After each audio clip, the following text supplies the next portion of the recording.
عليها. Je ne suis pas tout à fait d'accord avec Indina Coran parce que l'implantation de Renault de Sanofi Aventis n'empêche pas l'industrialisation de l'Algérie. Ça, c'est un autre dossier à part. C'est-à-dire l'Algérie, s'il veut se réindustrialiser, ce n'est pas Renault ou Sanofi qui va l'en empêcher. Ça, c'est une autre politique que les Algériens doivent mener eux-mêmes. Quant aux retombées de l'implantation de Renault, par exemple, moi, je vois que c'est utile pour les Algériens. Ils vont avoir des voitures qui seront fabriquées chez eux, qui vont forcément coûter moins cher. C'est déjà ça l'intérêt. En plus, les gens qui vont travailler là-bas, on parle de 6 000 postes d'emploi. C'est pas rien pour la région d'Oran.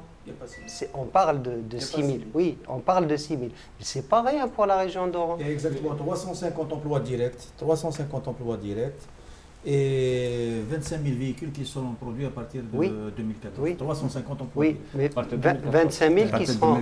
Oui, mais il y a enfin, 25 000 véhicules qui seront d'abord pour le marché algérien. Ça veut dire, oui. Il y a plusieurs façons de voir le projet. Moi, ma façon de le voir, c'est celle-là. Le projet Renault, c'est 50 millions d'euros. C'est les chiffres de la Tribune, la Tribune française. C'est un journal économique. Le chiffre lui-même, c'est 50 millions d'euros.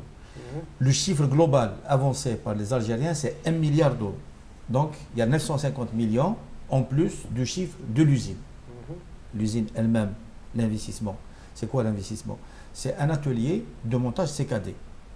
Il y a des pièces détachées qui sont ramenées de Roumanie, de Turquie, les moteurs qui sont ramenés de France, et il y a un montage qui va se faire jusqu'à 2017 au meilleur bout, ou 2019. C'est ça à peu près le projet qu'ils ont monté.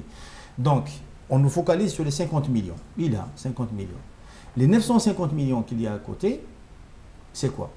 C'est des aménagements. C'est des aménagements au niveau des routes, c'est des aménagements au niveau des installations portuaires, c'est des aménagements au niveau des structures aéroportuaires, etc. Donc c'est toute une mise à niveau de la zone industrielle, dans laquelle le projet va être installé.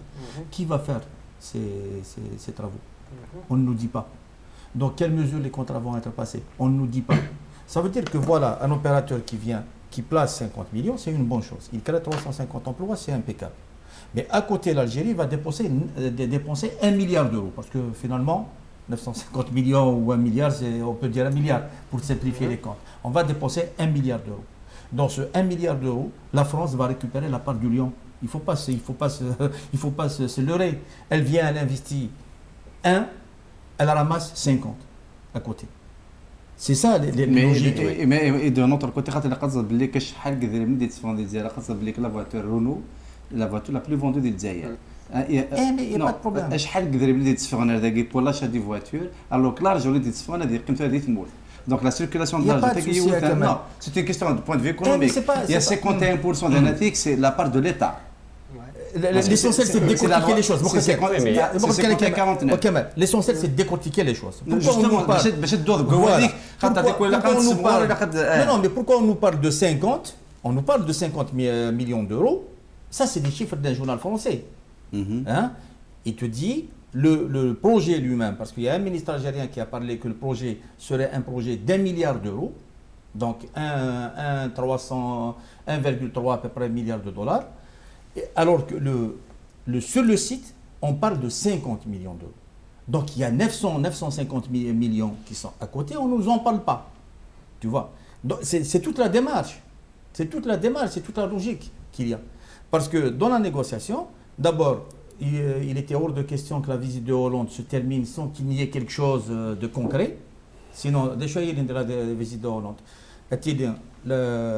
La déclaration d'amitié, plus les protocoles d'accord. Un certain nombre de protocoles d'accord sur l'agroalimentaire, sur le médicament, sur les cimenteries, sur le secteur du bâtiment par rapport aux cimenteries pour la Mais Lafarge, il a déjà. Il est dans une certaine partie. Parce que les cimenteries, tu as les cimenteries de l'Ouest, les cimenteries du Centre et les cimenteries de l'Est. Il est absent dans les cimenteries de l'Est. Et il va rentrer. Il y a des sources qui disent qu'il va rentrer dans les cimenteries il a un conflit, parce que même les gens du Qatar vont... Et la question, justement, on revient à la question de la stratégie de développement du pays. Si tu ne maîtrises pas ta production au niveau du ciment, tu ne peux pas prétendre projeter la construction d'habitations ou d'infrastructures. Renault, le projet Renault pour 50 millions, il a le droit, il prend le droit, il gagne le droit de se prononcer sur n'importe quelle installation de n'importe quel constructeur automobile en Algérie. C'est ça l'exclusivité. Et ça a l'exclusivité sur 3 ans. Ça a l'exonération d'impôts pendant 5 ans. Qu'est-ce que ça veut dire l'exclusivité sur 3 ans? Sur 3 ans, c'est grâce à la Volkswagen pendant 3 ans. Il peut s'installer Volkswagen. Non, pendant 3 ans, c'est l'exclusivité. Il peut s'installer. Non, c'est exclusivité. Il peut s'installer Volkswagen. Mais je vais te dire dans quelles conditions il va s'installer avec même parce qu'il faut dire les choses. Ça veut dire que pour s'installer, Volkswagen doit négocier avec Renault. Pendant 3 ans. Pendant 3 ans, il peut s'installer avec l'aval de Renault et des deux porteurs de parts. L'exclusivité, ce qui implique qu'il y pendant 3 ans. Après 3 ans, Kamel, ça je suis formel. Durant les 3 ans, si Renault juge que dans le secteur automobile, dans le marché algérien, il faut faire des options qui impliquent un constructeur japonais, un constructeur émiraté, n'importe quoi, il a le droit. C'est Renault qui va négocier avec lui.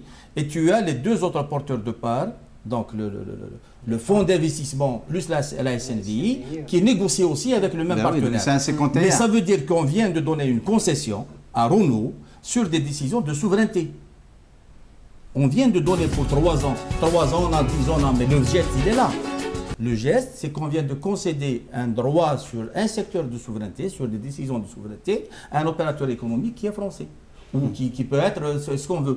Il y a de nouvelles démarches et de nouveaux mécanismes économiques qui sont en train d'être mis en place et qui ne sont pas transparents. Mais Renault, il ne pourra pas décider à lui tout seul. Même s'il envisage... Mais l'Algérie ne décide plus tout seul. Le plus important, c'est ça. L'Algérie ne décide plus tout seul. Il y a un point fondamental. Je voulais juste terminer sur un truc. Pourquoi je parlais de fromage au début? Si on avait... Eh oui, c'est important. C'est un camembert. Pourquoi? Parce que l'Algérie, comment on la voit? Si on avait une stratégie industrielle, si on avait une stratégie industrielle, c'est des partenariats qui pourraient être installés. Mais puisqu'on n'a pas de stratégie industrielle, moi je prends combien des 200 milliards? C'est les 200 milliards. C'est pas quelle place que je peux prendre dans la stratégie d'industrialisation, de développement du pays. Non. C'est le fromage à gain. Donc par exemple, 50 millions, c'est le djihad.